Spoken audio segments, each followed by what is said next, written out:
नमस्कार दोस्तों, उम्मीद करता हूँ आप सब लोग अच्छे होंगे एंड आप सब लोगों का स्वागत है Byju's exam prep YouTube channel पे। तो आज का जो हमारा टॉपिक है दोस्तों, उस टॉपिक का जो सब्जेक्ट है that is 10 frequently asked questions in MTech admissions electrical engineering के लिए हम लोग डिस्कस करेंगे इस टॉपिक को। तो देखिए, सच बताऊँ तो आप पूरी इलेक्ट्रिकल इंजीनियरिंग को 10 क्वेश्चंस में लिमिट नहीं कर सकते हो, क्योंकि जब भी आप एमटेक के लिए कोई भी इंटरव्यू देते हो तो आपसे जो क्वेश्चन पूछे जाते हैं वो आपके एरिया पे डिपेंड करते हैं कि आपका कौन सा एरिया पे आप लेना चाहते हो, किस एरिया में आप जाना चाहते हो। तो उसके बेसिस पे आपके जो फेवरेट सब्जेक्ट होते हैं उनके ऊपर भी कई बार क्वेश्चन पूछे जाते हैं। तो आप ये लिमिट नहीं कर सकते हो कि केवल यही 10 क्वेश्चन काफ़ी इंपॉर्टेंट है, ऐसा नहीं है दोस्तों। बट मैंने कुछ जनरल क्वेश्चन उठाए हैं जो एक इलेक्ट्रिकल इंजीनियर को पता होना चाहिए, जो कि सही बताऊँ तो एक आपको जानकारी होनी चाहिए, ठीक है। तो उन क्वेश्चंस को हम इस सेशन में हम डिस्कस करेंगे। तो चलिए दोस्तों, स्टार्ट करते हैं आज का सेशन, सो दैट इससे आपको थोड़ा सा फ़ायदा हो और आपको कुछ जानकारियाँ मिले। तो ये मेरे बारे में थोड़ी सी जानकारी है एंड आप मेरे साथ जुड़ सकते हो, मेरे साथ कोर्स स्टार्ट कर सकते हो। तो दूसरी बात, आगे बढ़ने से पहले आप एक तो चैनल को सब्सक्राइब कर लीजिएगा, सेशन को लाइक कर दीजिएगा एंड आपको बेल आइकन प्रेस करना है, सो दैट आपको नोटिफिकेशन मिलते रहें। जब भी कोई वीडियो आएगा तो आपको नोटिफाई हो जाएगा एंड आप उस सेशन को देख सकते हैं। तो आगे बढ़ते हैं। और दूसरा मैं आपको बता दूं कि मतलब आपने ईएससी का एग्ज़ाम दिया है तो उम्मीद करता हूं कि आपका एग्ज़ाम जो है वो अच्छा गया होगा, ठीक है। तो आप हमारे साथ जो हमने सॉल्यूशन प्रोवाइड किए हैं उनके साथ आप मैच भी कर सकते हो, देख सकते हो। चलिए दोस्तों, स्टार्ट करते हैं सिलसिला। पहला क्वेश्चन जरा देखिए, what is the difference between the term capacitance and inductance. अभी जो कैपेसिटेंस और जो इंडक्टेंस वाली जो टर्म है, इन दोनों में क्या डिफरेंस है। देखो, मे भी आपको पता होगा, लेकिन नहीं पता है तो आप सुन लीजिए। एक होता है कैपेसिटर, एक होता है कैपेसिटेंस, एक होता है इंडक्टर, एक होता है इंडक्टेंस। तो कैपेसिटर तो एलिमेंट का नाम हो गया, और ऐसा एलिमेंट जो कैपेसिटेंस की प्रॉपर्टी को रखता है उस एलिमेंट को हम कैपेसिटर बोलते हैं। ऐसा एलिमेंट जो इंडक्टेंस की प्रॉपर्टी को रखता है उस एलिमेंट को हम इंडक्टर बोलते हैं। इंडक्टर और कैपेसिटर ये नाम है दोस्तों, इंडक्टेंस और कैपेसिटेंस ये प्रॉपर्टीज हैं उनकी। अब ये कैपेसिटेंस प्रॉपर्टी क्या होती है और इंडक्टेंस प्रॉपर्टी क्या होती है। कैपेसिटेंस प्रॉपर्टी क्या होती है, बेसिकली ये चार्ज स्टोरेज कैपेबिलिटी को हम कैपेसिटेंस कैपेबिलिटी बोलते हैं। मतलब मान लीजिए कोई दो कंडक्टिंग प्लेट्स हैं, जरूरी नहीं है वो रेक्टेंगुलर प्लेट्स हों, कैसी भी प्लेट्स हों, कंडक्टिंग सर्फेसेस होने चाहिए। उनके बीच में जब भी कोई दो कंडक्टिंग सर्फेसेस को आप पास में लाओगे, चाहे उनके ऊपर आप वोल्टेज लगाओ चाहे ना लगाओ, उनके बीच क्या आ जाएगी, कुछ चार्ज स्टोर करने की कैपेबिलिटीज आ जाएंगी। उस चार्ज स्टोर करने की कैपेबिलिटी को हम क्या बोलते हैं, कैपेसिटेंस। सिमिलरली जो इंडक्टेंस प्रॉपर्टी होती है वो क्या होती है, करंट के चेंज को अपोज करने की जो प्रॉपर्टी होती है उसको हम क्या बोलते हैं, इंडक्टेंस प्रॉपर्टी। अब जैसे मान लीजिए कोई वायर लेते हो और आप उसको ऐसे टर्न्स लगा देते हो, तो टर्न्स लगाने से जो एलिमेंट बनता है वो मेरा इंडक्टर बनता है। उसके पास एक इंडक्टेंस प्रॉपर्टी आ जाती है और वो क्या करता है, वो करंट के चेंज को अपोज करता है। तो इसका मतलब आप समझिए, इंडक्टर क्या होता है, इंडक्टेंस क्या होता है। इंडक्टेंस प्रॉपर्टी का नाम है। इंडक्टर वो एलिमेंट जो इंडक्टेंस प्रॉपर्टी को रखता है उस एलिमेंट को हम इंडक्टर बोलते हैं, ठीक है। सिमिलरली मैंने बताया कैपेसिटर एंड कैपेसिटेंस। तो इजी प्रॉब्लम थी, मुझे लगता है कि आपको पता होनी चाहिए। नेक्स्ट क्वेश्चन आते हैं, व्हाट इज आइडियल ट्रांसफॉर्मर।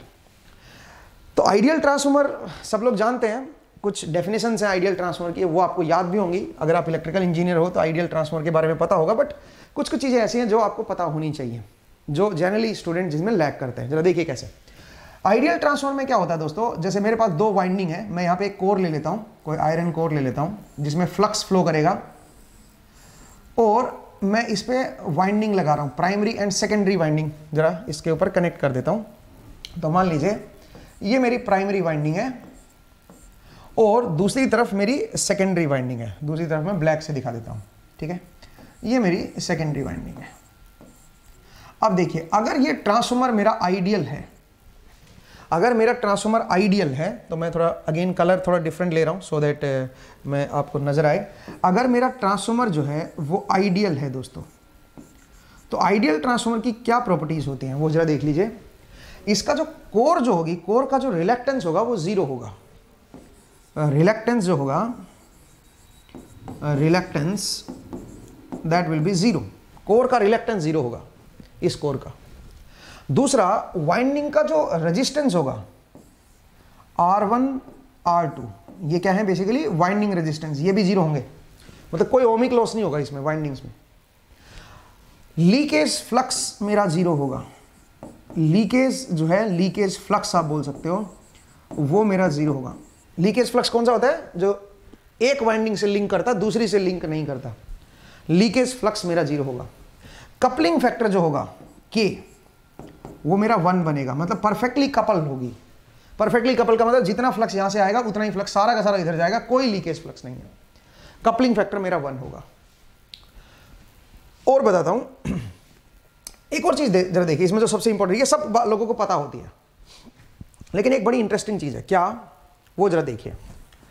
अगर मैं बोलूं रिलक्टेंस मेरा जीरो है, और अगर मान लीजिए मैं यहां पे कोई सोर्स लगा देता हूं, सोचिए मैंने कोई सोर्स लगा दिया, चलो मैं इसी पेन से लिख देता हूं, सोचिए मैंने यहां पे कोई सोर्स कनेक्ट किया, तो अगर मैं सोर्स कनेक्ट करूंगा दोस्तों, तो ऑब्वियसली जो वोल्टेज यहां पे है वही वोल्टेज यहां पे भी आएगी, और यहां से कुछ करंट आएगा IT। एक बार जरा देखते हैं, मान लीजिए एक बार करंट में IT ले लेता हूं 1 मिनट के लिए, देखते हैं उसकी क्या वैल्यू आएगी। और ये टर्म्स है मान लीजिए N1 और ये टर्म्स है N2। अब बड़ा इंटरेस्टिंग है ये चीज, आपको थोड़ा सा ध्यान देना है इस चीज पे। जो MMF बनेगा दोस्तों, that will be equal to N1 into IT, और जो फ्लक्स बनेगा, जो यहां से जो फ्लक्स पैदा होगा दोस्तों, जो घूमेगा इसमें, that will be equal to N1 into IT divide by reluctance, divide by reluctance. अब आप जानते हो कि रिलक्टेंस तो हो गया जीरो, आइडियल ट्रांसफॉर्मर है, रिलक्टेंस हो गया जीरो, बट मैं चाह रहा हूं कि जो फ्लक्स फ्लो करेगा phi t, that should be finite, वो तो फाइनाइट होगा भाई। इसकी वैल्यू मैं चाहता हूं फाइनाइट आए, और फाइनाइट आएगी भी, मैं चाह रहा हूं कि ये फाइनाइट फ्लक्स फ्लो करे।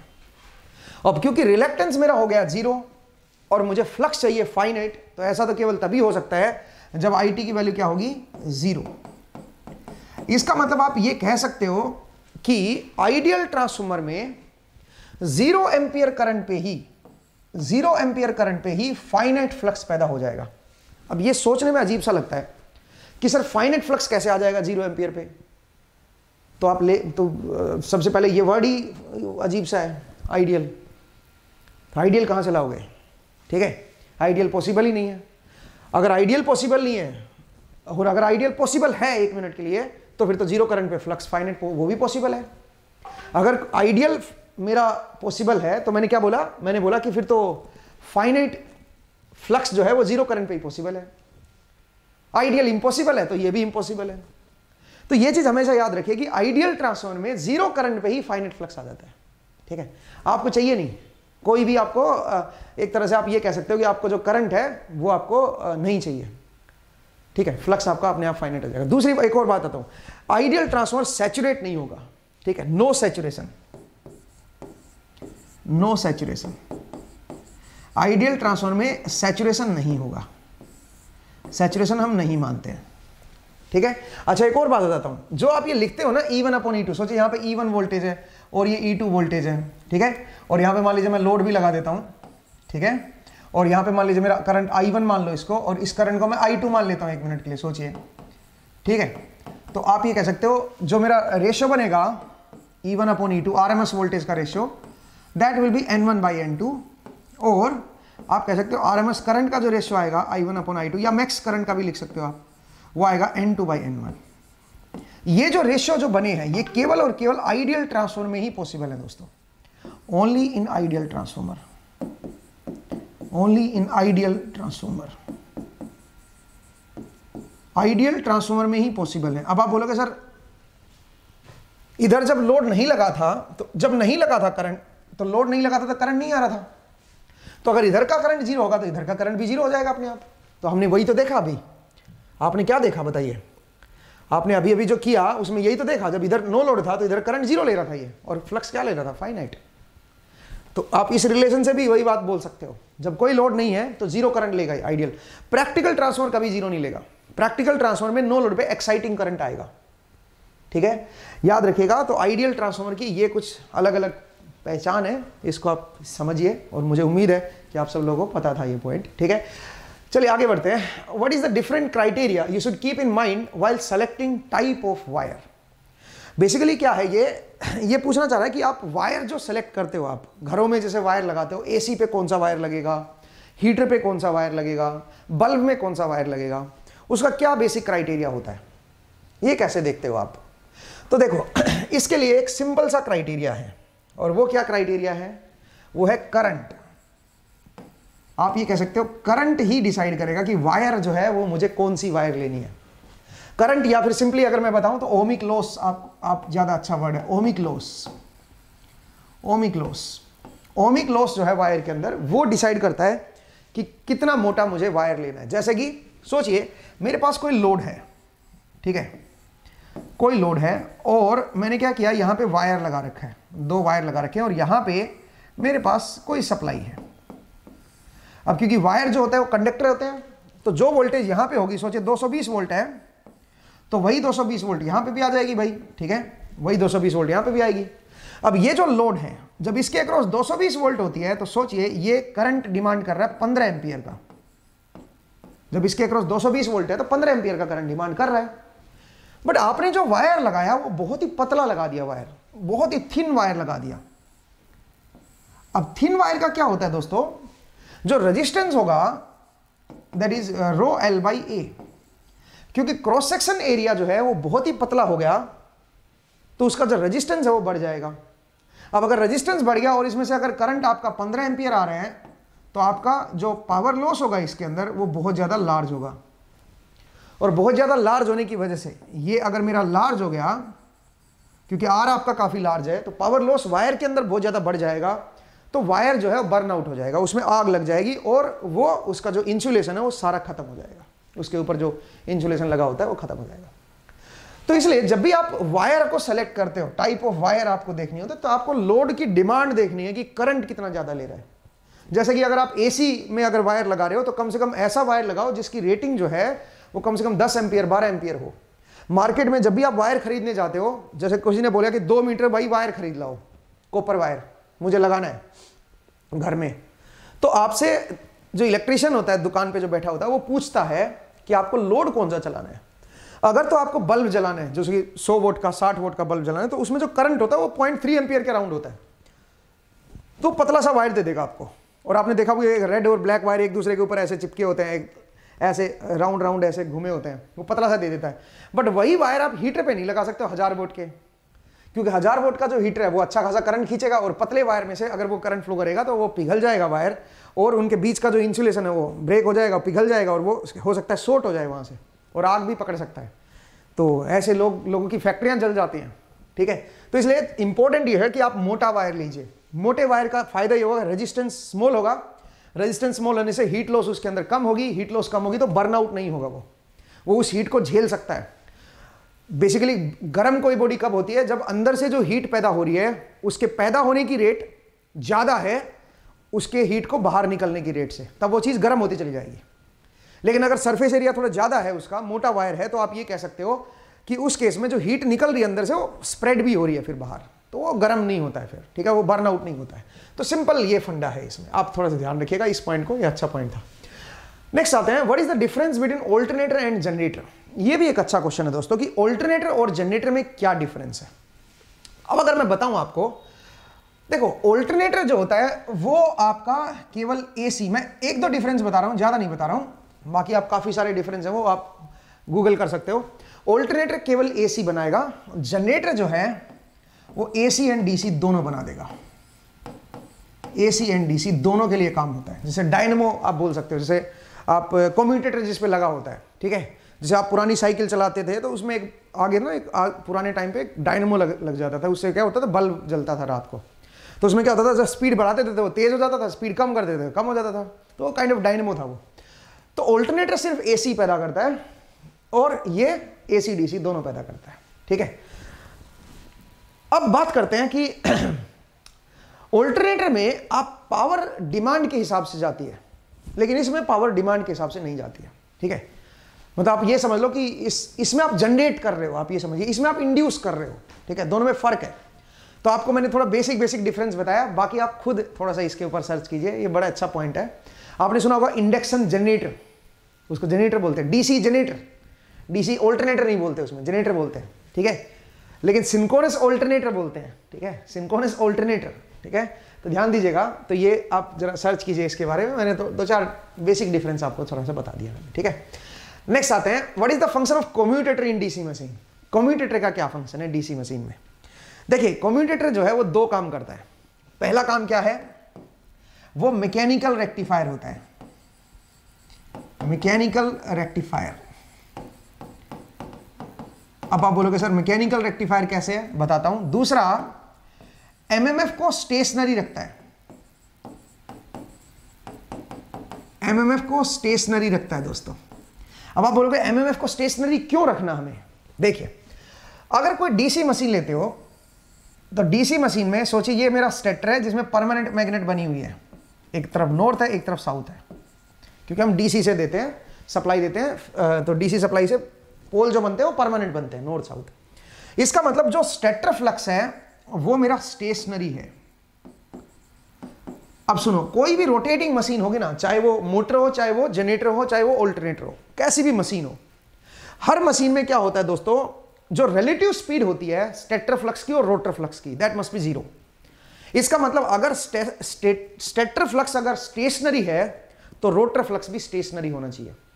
बट रोटर तो घूम रहा है, ये मेरा जो रोटर है ये तो रोटेट करेगा। अब हमें क्या करना है, हम ये चाहते हैं कि इसका भी फ्लक्स स्टेशनरी रहे, मतलब इसमें एक तरफ करंट हमेशा क्या रहना चाहिए, अगर मैं इसको 2 हिस्से बना दूं तो एक तरफ करंट इसमें क्या रहना चाहिए, डॉट, और एक तरफ क्या रहना चाहिए, क्रॉस। अब आप बोलोगे सर ये कैसे रहेगा, एक तरफ डॉट एक तरफ क्रॉस?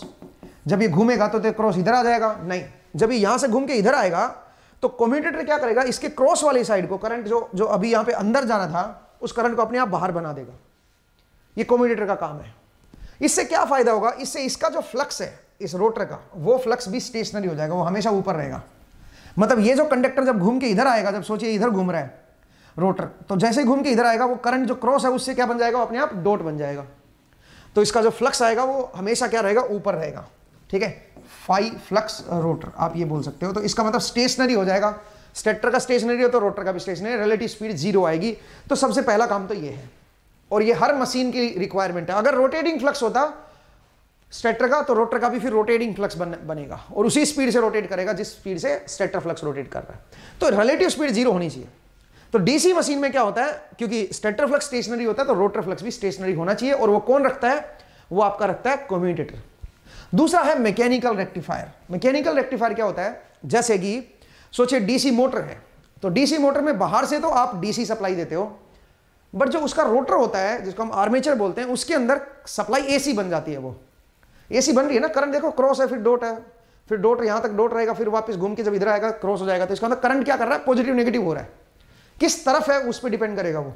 तो करंट, तो इसका मतलब ये जो करंट का रिवर्सल हो रहा है ये कौन करता है, ये कम्यूटेटर ही करता है। ब्रशेज एंड कम्यूटेटर मिलकर करते हैं काम। तो इसका मतलब बाहर से अगर डीसी अप्लाई किया डीसी मोटर में तो अंदर हमेशा एसी बनेगी। अब आइए डीसी जनरेटर। अब डीसी जनरेटर में अंदर क्या हुआ है, अंदर एसी पैदा होती है, ऑलवेज याद रखिए, लेकिन कम्यूटेटर से बाहर जब निकलती है तो डीसी चाहिए हमें डीसी जनरेटर में। तो वो कम्यूटेटर क्या कर देता है, अंदर के वायर में जो एसी पैदा हुआ है उसको डीसी बना देता है। इसका मतलब एक तरह से मैकेनिकल कन्वर्टर है ये। रेक्टिफायर भी बोलना सही नहीं है, मैकेनिकल कन्वर्टर बोलना चाहिए, क्योंकि एसी टू डीसी बना देता है और किस केस में डीसी टू एसी भी बनाता है ये, ठीक है ना। उम्मीद करता हूं आपको समझ आया कि कम्यूटेटर का क्या एक्शन है। नेक्स्ट आइए, why we need double circuit transmission line in power system. आपने देखा होगा पावर सिस्टम में ना ऐसे डबल सर्किट ट्रांसमिशन लाइन होती है, ठीक है। मतलब अगर मैं बोलूं ए बी सी, तो यहां पे क्या होगा, ए और आई थिंक बी यहां पे होगा और सी नहीं, बी यहां पे होगा, सी यहां पे होगा, और डबल सर्किट ट्रांसमिशन लाइन होती है ना, ट्रांसपोजिशन भी हम लोग करते हैं, ठीक है। ए बी सी ऐसे होगा दोस्तों। तो बेसिकली क्या होता है, एक फेज के 2 वायर गए हुए हैं, मैं इसको A prime B prime C prime बोल देता हूं। आपने देखा होगा जो पोल होते हैं, जो ऐसे ऐसे आपके बाहर खेतों में जो पोल होते हैं, आपने देखा होगा बाहर, जब आप इवन सड़कों पे भी जब ट्रैवल करते हो तो आपने ऐसे ऐसे बड़े बड़े पोल देखे होंगे। तो उनमें क्या होता है दोस्तों, उनमें आपके वायर गए होते हैं, ठीक है, ऐसे ऐसे वायर गए होते हैं। तो ऐसे एक तरफ ए फेज है तो दूसरी तरफ इसमें भी ए फेज जाएगा। ये अगर ए है तो यहाँ पे फिर ये ए होगा, ये बी ये सी, तो यहाँ पे क्या बन जाएगा, बी प्राइम, ये सी प्राइम बन जाएगा। ऐसा क्यों करते हैं? अच्छा, इनकी डिस्टेंस ज़्यादा रखते हैं, वैसे आइडियली डिस्टेंस ज़्यादा होनी चाहिए, बट कई बार हम सेम लेवल पे भी रख देते हैं इनको। ऐसा हम क्यों करते हैं पता है? ऐसा करने से आपका जो x है, x माने रिएक्टेंस, वो आपका डिक्रीज हो जाता है, डिक्रीज हो जाता है। और उसका क्या फायदा होगा? उसका फायदा होगा कि पावर फ्लो बढ़ जाएगी। पावर फ्लो क्या होती है? अगर मान लीजिए एक सेंडिंग एंड है, एक रिसीविंग एंड है, तो उनके बीच जो पावर फ्लो होगी वो होगी EF VT by x sine delta. तो अगर आपको पावर फ्लो बढ़ानी है तो x को रिड्यूस कीजिए। और x रिड्यूस कैसे कर सकते हैं? एक x का फॉर्मूला होता है GMD ओवर GMR, आपने ये फॉर्मूला पढ़ा होगा, ठीक है? इस तरह का कोई LN के अंदर ये करके हम लोग करते हैं, ठीक है? तो बेसिकली ये जो GMR है ना, इसको हमें बढ़ाना है, ठीक है? और GMD को हमें कम करना है, सो दैट मेरा x रिड्यूस हो जाए। x अगर रिड्यूस होगा तो पावर फ्लो जो होगी वो मेरी ज्यादा जाएगी, जो पावर फ्लो करेगी वो ज्यादा होगी। तो पैरेलल ये डबल सर्किट ट्रांसमिशन लाइन में ये फायदा होता है आपको। इससे आपका x जो है वो रिड्यूस हो जाता है, जिससे पावर फ्लो आपका बढ़ जाता है। सिंपल फंडा है दोस्तों ये, ठीक है? तो उम्मीद करता हूं कि आपको ये जो पॉइंट है ये भी समझ आया कि क्यों हम ऐसा करते हैं, कि भाई double circuit transmission line power system में क्यों यूज करते हैं। तो ये इसका ये रीजन है। नेक्स्ट आइए, नेक्स्ट क्वेश्चन बहुत अच्छा है। क्या है? While measuring the 3 phase power of unbalanced load. Unbalanced load है, स्टार कनेक्टेड ले लो, ठीक है? सोचिए अनबैलेंस्ड लोड है, स्टार कनेक्टेड है, और हम क्या कर रहे हैं? हम 2 वोल्टमीटर से पावर मेजर कर रहे हैं, ठीक है? हम 2 वोल्टमीटर, ये W1 वोल्टमीटर है, ठीक है भाई? और यहां पे मान लीजिए मेरा W2 वोल्टमीटर है, ये मेरा W2 वोल्टमीटर है, ठीक है? एक W1 है, एक W2 है, और मान लीजिए, और ये पॉइंट यहां पे कनेक्ट है, और ये मेरा न्यूट्रल वायर है, ये मेरा न्यूट्रल वायर है, ठीक है? तो कह रहा है कि अगर मेरा न्यूट्रल वायर डिस्कनेक्ट होगा तो क्या होगा? तो क्या चीज हमें देखने को मिलेगी? ये Z1 है, ये Z2 है, ये Z3 है, अनबैलेंस है, और न्यूट्रल से अब कुछ करंट आ रहा है क्योंकि अनबैलेंस लोड है। सप्लाई जो है वो वोल्टेज सोर्स मेरा बैलेंस है, मतलब यहां पे अगर मैं VA बोल दूं, यहां पे VB बोल दूं, और यहां पे अगर मैं VC बोल दूं, तो ये मेरा बैलेंस्ड है भी, क्योंकि ये सोर्स प्रोवाइड कर रहा है वोल्टेज को। बट जो करंट आ रहा है वो लोड की वजह से आता है, और क्योंकि लोड मेरा डिफरेंट है तो करंट भी मेरा डिफरेंट आ रहा है, तीनों का सम 0 नहीं है। तो जरा बताइए, जो W1 रीड करेगा, अगर मैं इंस्टेंटेनियस पावर पे चलूं तो वोल्टेज कौन सी रीड करेगा? इधर है VA और इधर है मेरी VC, तो आप कह सकते हो VA minus VC into IA, ये करंट आएगा। W2 जो रीड करेगा दोस्तों, that will be equal to, बताइए, इधर है मेरा VB और इधर है मेरा VC, तो इसका मतलब आप कह सकते हो VB minus VC into IB, क्योंकि करंट जो है करंट कॉइल में IB आ रहा है। तो अगर मैं दोनों को जोड़ दूं, W1 plus W2, that will be equal to, बताइए क्या बनेगा? VA प्लस VB IB, और जो VC के साथ जो कंपोनेंट है, जरा देखिए, ये भी VC के साथ है, ये भी VC के साथ है, तो मैं माइनस VC कर लेता हूं, और यहां पे क्या लिख देता हूं? IA plus IB, IA plus IB, सही बात है। अब जरा देखिए, IA प्लस IB जो है, हम जानते हैं कि अगर न्यूट्रल डिस्कनेक्ट कर दिया, सोचिए 1 मिनट के लिए अनबैलेंस लोड है, न्यूट्रल कनेक्टेड नहीं है, डिस्कनेक्ट है मेरा, न्यूट्रल को डिस्कनेक्ट कर दिया, तो डिस्कनेक्ट करोगे तो तीनों का जो करंट होगा, IA plus IB and plus IC, तीनों का जो सम बनेगा वो बनेगा 0, तीनों का जो सम होगा वो 0 होगा अगर न्यूट्रल डिस्कनेक्टेड है। तो अगर सम मेरा 0 है तो IA प्लस IB की जगह पे मैं क्या रख सकता हूं, बताओ जरा? IA प्लस IB की जगह पे मैं क्या कर सकता हूं, बताओ? माइनस ऑफ IC कर सकता हूं। और अगर मैंने यहां पे माइनस ऑफ IC कर दिया तो ये क्या बन जाएगा? ये बन जाएगा VA IA plus VB IB plus VC IC। इसका मतलब तीनों फेज की टोटल पावर रीड हो जाएगी। अगर न्यूट्रल मेरा डिस्कनेक्ट है तो W1 प्लस W2 जो आएगा वो टोटल जो पावर कंजप्शन होगी इसमें उसको रीड कर देगा, टोटल एक्टिव पावर रीड हो जाएगी, ठीक है? बट अगर मैंने कनेक्शन करके रखा तो ये कभी भी आपका 0 नहीं होगा। अनबैलेंस लोड में न्यूट्रल में करंट आएगा, ये 0 नहीं हो सकता अगर मेरा न्यूट्रल कनेक्टेड है।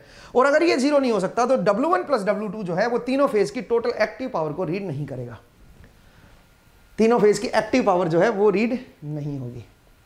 क्या मैंने सही बोला? जरा सोचिए, जरा सोचिए, क्या मैंने पॉइंट को सही बोला? जरा दिमाग लगाइए, मेरे हिसाब से मैंने ठीक बोला है, ठीक है? तो आप लोग थोड़ा सा दिमाग लगाइएगा इसके ऊपर, ठीक है? तो मैंने क्या बताया, मैंने बताया कि अगर न्यूट्रल कनेक्ट नहीं है और अनबैलेंस लोड है तो ये रिलेशन होल्ड होगी। यहां पे माइनस IC पुट करोगे, तीनों फेज की पावर रीड हो जाएगी, टोटल पावर W1 + W2 के बराबर आ जाएगी, ठीक है। लेकिन अगर न्यूट्रल कनेक्ट है तो ये जीरो नहीं, ये माइनस IC के बराबर नहीं आएगा, तो उस केस में VA-IA + VB-IB + VC-IC नहीं रीड होगा। इसका मतलब क्या हुआ, 2 वोल्टमीटर मेथड वहां पे टोटल पावर को रीड नहीं करेगा अनबैलेंस लोड में, अगर न्यूट्रल कनेक्ट है तो, ठीक है। तो इस पॉइंट को जरूर आप थोड़ा सा ध्यान दीजिएगा दोस्तों, ये एक अच्छा पॉइंट था। चलिए आगे बढ़ते हैं। Next, how do you find same polarity point in transformers. Transformer में सेम पोलैरिटी पॉइंट कैसे फाइंड करोगे प्रैक्टिकली, तो कैसे फाइंड करेंगे जरा देखिए। उसके लिए हम पोलैरिटी टेस्ट करेंगे भाई, ठीक है। सोचिए मेरे पास ये ट्रांसफॉर्मर है, या तो आप डॉट लगाओ, बट डॉट दिखता नहीं है ना, प्रॉब्लम ये है। डॉट प्रैक्टिकली थोड़ी ना हमें नजर आ रही है ओरिएंटेशन कॉइल की। अगर आप प्रैक्टिकल केस में अगर आप देखना चाहते हैं तो प्रैक्टिकली तो हमें ओरिएंटेशन नजर नहीं आती, वो तो अंदर होती है डब्बे के अंदर। तो उस केस में कैसे करोगे, वो बड़ा आसान है। सोचिए ये 1:1 का है, 1 मिनट के लिए ऐसे ले लेता हूं। मुझे पता नहीं कि डॉट किधर है, क्योंकि डब्बे के अंदर बंद है। तो मैंने क्या किया, मैंने यहां पे 220 वोल्ट अप्लाई किए। तो आप जानते हो कि यहां पे भी 220 वोल्ट अप्लाई, 220 वोल्ट ही बनेगी, ठीक है। अब सुनिए, अगर मैंने इस पॉइंट को यहां पे कनेक्ट कर दिया, ठीक है, और एक पॉइंट मैंने यहां से ले लिया, क्योंकि ये पॉइंट मेरा न्यूट्रल था, ग्राउंड था, तो ये पॉइंट भी ग्राउंड ही रहेगा, 0 वोल्ट, और एक पॉइंट ये आ गया। मुझे यहां की वोल्टेज मेजर करनी है कि क्या वोल्टेज यहां पे आएगी। अब सुनिए, अगर तो यहां की वोल्टेज क्या आई, 0 आ गई। कैसे 0, यहां से चला मैं 220 ये, और मान लीजिए ये पोलैरिटी ये आ रखी है। सोचिए ये पोलैरिटी आ रखी है, मैं मान के चल रहा हूं कि ये पोलैरिटी है। तो अगर मैं यहां से चलूंगा तो ये +220 और ये क्या हो जाएगा -220। तो इसका मतलब अगर यहां पे वोल्टेज की वैल्यू 0 वोल्ट आ गई है, इसका मतलब तो ये वाला पॉइंट हायर पोटेंशियल पे है और ये वाला लोअर पोटेंशियल पे है। लेकिन अगर यहां की वोल्टेज क्या आ गई बताओ, 440 वोल्ट आ गई, तो इसका मतलब यहां पे पोलैरिटी उल्टी है। अगर पोलैरिटी ये हुई सोचिए, तो फिर क्या होगा, 220 यहां पे और माइनस से प्लस चलोगे तो ये जुड़ जाएगा 440। इसका मतलब अगर तो यहां पे 440 वोल्ट आ रहा है, तो इसका मतलब ये पॉइंट और ये पॉइंट सेम पोलैरिटी पॉइंट है। और अगर 0 आ रहा है तो ये पॉइंट और ये पॉइंट फिर सेम पोलैरिटी पॉइंट है। ओरिएंटेशन को मत देखिए फिलहाल, हमें नहीं पता ओरिएंटेशन कैसी है, क्योंकि ओरिएंटेशन से आप कंफ्यूज हो सकते हो। ओरिएंटेशन प्रैक्टिकली वैसे भी नहीं दिखती है, तो इसको बोलते हैं पोलैरिटी टेस्ट। तो इससे आप प्रैक्टिकली चेक कर सकते हो कि same polarity point, same dot कहां कहां होगा, ठीक है। वो चीज आप यहां से देख सकते हो, ठीक है ना। उम्मीद करता हूं कि आपको ये समझ आया। नेक्स्ट आइए भाई, how to measure DC component of a signal. ये तो बहुत ही आसान है यार, डीसी कंपोनेंट कैसे मेजर करेंगे। तो डीसी कंपोनेंट क्या होता है, कोई भी मान लीजिए FT है मेरा, अगर वो पीरियोडिक सिग्नल है तो उसमें से जो उसकी जो एवरेज वैल्यू आएगी वही क्या होती है, वही डीसी कंपोनेंट होता है। तो यार वो तो मेजर करना बहुत ही आसान है, 0 to T, area under 1 period हो गया and divide by time period हो गया, ठीक है भाई। तो इस तरह से आप क्या कर सकते हो, एवरेज वैल्यू मेजर कर सकते हो, बहुत ही आसान है भाई, ठीक है। तो ये क्या था, ये तो बहुत ईजी था, ठीक है। मतलब कैलकुलेट करना, मेजर करने के लिए क्या करोगे, मेजर करने के लिए आप इंस्ट्रूमेंट का यूज कीजिए। कौन सा इंस्ट्रूमेंट, PMMC इंस्ट्रूमेंट, ठीक है, permanent magnet moving coil instrument, PMMC instrument का यूज कीजिए। अगर सोचिए वोल्टेज मेजर करनी है तो PMMC इंस्ट्रूमेंट वोल्ट मीटर ले आइए और उसको लगा के देख लो। वो उसमें AC जो भी हार्मोनिक्स होंगे उनकी वजह से तो वो उसमें कोई नेट टॉर्क जो बनेगा वो 0 बनेगा, केवल DC कंपोनेंट की वजह से वो नीडल घूमेगी बस। तो इससे क्या आ जाएगा, आपके पास DC कंपोनेंट जो है सिग्नल का मेजर हो जाएगा, अगर वो वोल्टेज सिग्नल है तो, ठीक है। करंट सिग्नल है तो PMMC बेस्ड आपका एमीटर ले आओ, उससे आप रीड कर लोगे, ठीक है। उम्मीद है आपको ये समझ आ गया होगा। नेक्स्ट आते हैं, can we apply linearity theorem in practical RLC सर्किट। आंसर इज नो, नहीं लगा सकते। क्यों नहीं लगा सकते, देखो लिनियरिटी थ्योरम क्या कहती है, लिनियरिटी थ्योरम कहती है कि मान लीजिए मेरे पास कोई सर्किट है, यहां पे मैंने कोई वोल्टेज सोर्स। लिनियरिटी का मतलब दो चीजों से होता है, एक होमोजेनिटी और एक सुपरपोजिशन। अब आप बोलोगे सर कोई सर्किट है जिसमें केवल RLC लगा हुआ है तो लीनियर सर्किट है, तो उस पर तो होमोजेनिटी भी लगेगी और सुपरपोजिशन भी लगेगी। होमोजेनिटी का मतलब ये है, जरा देखिए, मान लीजिए मेरे पास कोई नेटवर्क है, ये इसमें RLC लगा हुआ है और यहां पे कोई सोर्स है मेरा, और यहां पे मान लीजिए कोई लोड है मेरा, लोड को भी मैं रजिस्टिव ले रहा हूं मान लीजिए, ठीक है, रजिस्टिव लोड ले लेता हूं। अब मैंने क्या किया, मैंने 20 वोल्ट आरएमएस वोल्टेज का सोर्स लगाया, तो करंट आ गया 2 एम्पियर। अब मान लीजिए मैं इसको डबल कर रहा हूं, सोचिए 40 वोल्ट कर रहा हूं, तो अगर ये करंट भी मेरा डबल हो जाए तो इसका मतलब सर्किट मेरा होमोजीनियस है। तो आप बोलोगे सर आरएलसी सर्किट में तो ऐसा होता है कि करंट को, वोल्टेज को डबल करते ही करंट भी डबल हो जाता है।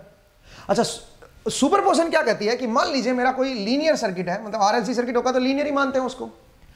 एक सोर्स लगाया मैंने और एक दूसरा सोर्स लगाया मैंने, ठीक है, और यहां पे मान लीजिए मेरे पास कोई लोड है, ठीक है, इसको भी एसी ले लो, ठीक है, कोई लोड है, तो आप कह सकते हो कि यहां पे जो करंट या वोल्टेज आएगा वो इन दोनों के नेट इफेक्ट की वजह से आएगा। या लीनियरिटी थ्योरम से आप ये भी बोल सकते हो कि आई नोट टी जो होगा वो ए टाइम्स ऑफ क्या होगा, V S T, and B times of I S T होगा। A times of V S T plus B times of I S T होगा। ये आप बोल सकते हो कि जो करंट होगा आई नोट टी वो लीनियर कॉम्बिनेशन होगा, या फिर इसके अक्रॉस जो वोल्टेज होगा लीनियर कॉम्बिनेशन होगा, अगर नेटवर्क क्या है, लीनियर है। तो आरएलसी तो अप्लाई होना चाहिए, बट आपने आंसर दिया नो, और नो ही करेक्ट आंसर है। क्यों भाई, ये करेक्ट क्यों है नो? बिकॉज प्रैक्टिकली क्या होता है दोस्तों, प्रैक्टिकली जब इनमें करंट फ्लो करता है आरएलसी में, तो बिकॉज ऑफ टेम्परेचर एलिमेंट की वैल्यू बदल जाती है। Because of some temperature effect, खासकर जब आर लगा होगा तो आर की वैल्यू बदल जाएगी। इसका मतलब अंदर का जो स्ट्रक्चर है, अंदर का जो सर्किट है वो बदल गया, और अंदर का सर्किट बदलते ही आप ये थ्योरम कोई भी लगा ही नहीं सकते हो, फिर आप लीनियरिटी लगेगी ही नहीं, क्योंकि linearity, maximum power transfer theorem, Thevenin theorem, ये सब तभी लगाते हैं हम लोग जब अंदर के सर्किट को हम लोग, रेसिप्रोसिटी थ्योरम, अंदर का सर्किट सेम रहना चाहिए, वो नहीं बदलना चाहिए। अगर अंदर की वैल्यूज आपने चेंज कर दी तो गड़बड़ हो जाएगी, फिर आपके कोई भी थ्योरम अप्लाई नहीं होगी, लीनियरिटी भी नहीं होगी। मतलब अगर आप वोल्टेज को डबल कर रहे हो तो करंट डबल नहीं होगा, ठीक है, करंट कुछ और ही फैक्टर आएगा, क्योंकि अंदर से करंट बढ़ गया ना, उसकी वजह से हीट लॉस से आर की वैल्यू बदल गई, थोड़ा बहुत एलसी पे भी फर्क पड़ सकता है, ठीक है। तो कुल मिला के आप ये कह सकते हो कि बात बनेगी नहीं, प्रैक्टिकल सर्किट में आपकी एक थ्योरम अप्लाई नहीं होगी लीनियरिटी, ठीक है। ये केवल तभी हो सकती है जब आपके अंदर के एलिमेंट सेम रहे, जो कि होगा ही नहीं, जो कि पॉसिबल ही नहीं है। तो इसलिए प्रैक्टिकली आपको हमेशा डिफिकल्टी आती है ये थ्योरम अप्लाई करने में। इसलिए हम क्या करते हैं, हम ऐसी, जब भी हमें कोई एक्सपेरिमेंट करना होता है तो हम ऐसी चीजें लेते हैं जिनमें टेम्परेचर से बहुत ही कम वेरिएशन आए चीजों में, एलिमेंट की वैल्यू ज्यादा ना बदले, ठीक है, ऐसे हम एलिमेंट वहां पे लेते हैं, ऐसी चीजें लेते हैं, उनसे ही हम इस चीज को परफॉर्म करके देखते हैं, ठीक है दोस्तों। तो चलिए, आज का जो सेशन था उसमें मैंने 10 क्वेश्चन लिए, तो आज हम इतना ही करेंगे। जाते जाते मैं बता दूं कि आप हमारी ऐप इंस्टॉल कर सकते हो, Byju's exam prep mobile app है, इसको इंस्टॉल कर लीजिए भाई, और यहाँ पे आपको काफ़ी कोर्सेज मिल जाएंगे, उन कोर्सेज को आप देख सकते हो, और पढ़ते रहिए, मुस्कुराते रहिए। तो आज के सेशन में हम इतना ही करेंगे, नेक्स्ट एपिसोड में फिर से आपसे मुलाकात होगी, नेक्स्ट टाइम मिलते हैं, थैंक यू।